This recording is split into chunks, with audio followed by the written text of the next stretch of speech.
love trivia.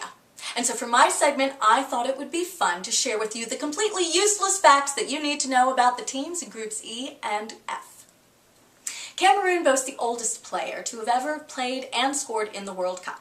Roger Villa was 42 years and 39 days old. And despite his age, I have to admit, I think Cameroon could have used his help this year. Denmark reportedly has the happiest people in the world, according to a recent study.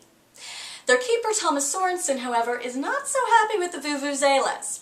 He's been complaining that because of the noise, his team might need to start communicating in sign language. Hey, Thomas. That's me, laughing.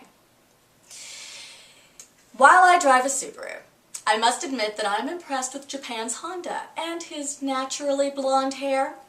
For the record, Japan's national sport is sumo, and their most popular sport is baseball, neither of which has anything to do with the World Cup.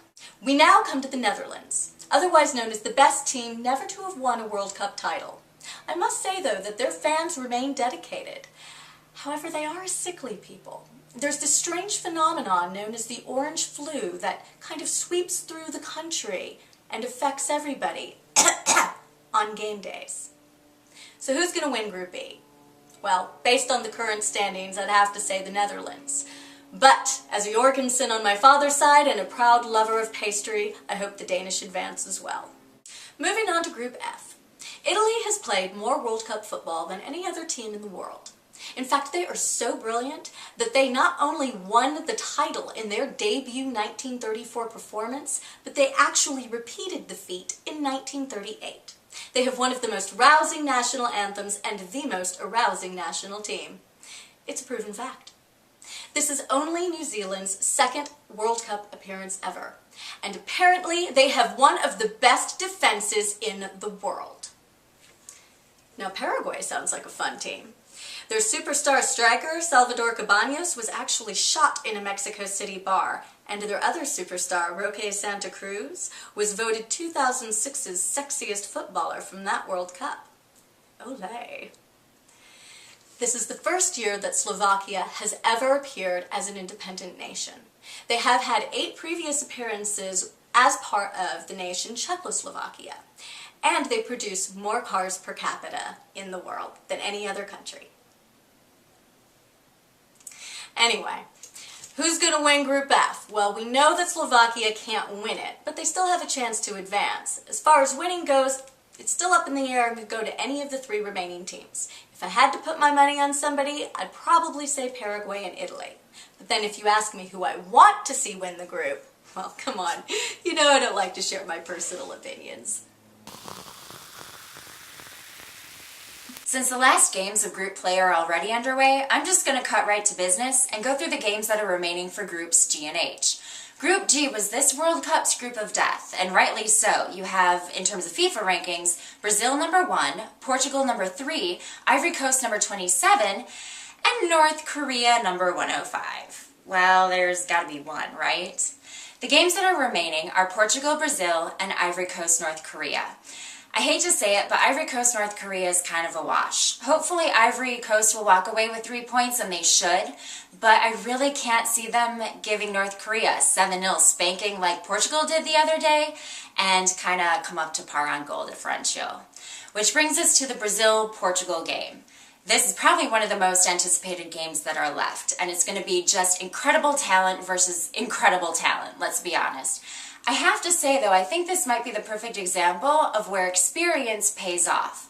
I think Brazil is going to know how to counterattack to all of Portugal's attacks, and I can definitely see Brazil walking away with 3 points from this game.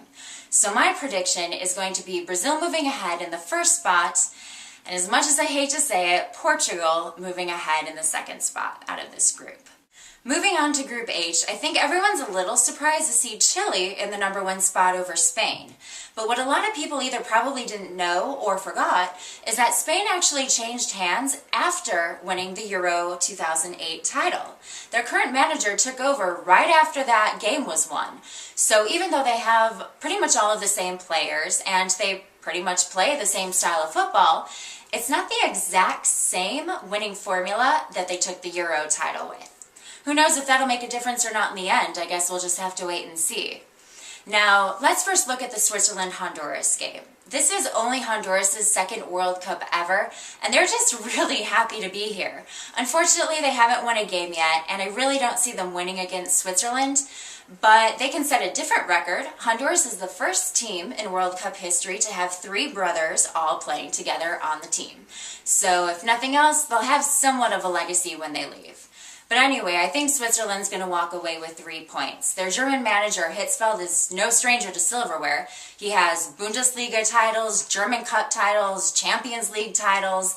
I mean, if any manager knows how to take a team to win trophies, it's going to be this one. So I think we'll have to keep an eye on the Swiss. Jumping back to the big Spain-Chile game that is still coming. Spain has been progressing game by game. Granted, they've only had 2, but in this last game they were so much more solid, they were moving the ball so much better, and they were pretty much spending the majority of the game on the opponent's half of the field. So even though Chile's going to come out strong, they're going to come out with their heart on their sleeve, I think the tactics of the Spanish team will win in the end, and Spain will walk away with 3 points. Now if that happens, that means Spain, Chile, and Switzerland are all going to finish in terms of points, all with 6. It's going to come down to statistics on this one. Goal differential right now is really close. I think Honduras is going to keep defending though like they have against the other teams, and I don't see Switzerland getting all that many goals. I think it's going to come down to Spain and Chile, and since I have to give Spain the win, I'm also going to give them the number 1 spot. I think Chile's going to move forward in number 2. Either way, that's probably the game I'm looking forward to the most. So you'll be able to find me on that day in a pub, probably with a pint to calm my nerves. Or maybe 2 pints. Or it might take 3. Or, you know, however many.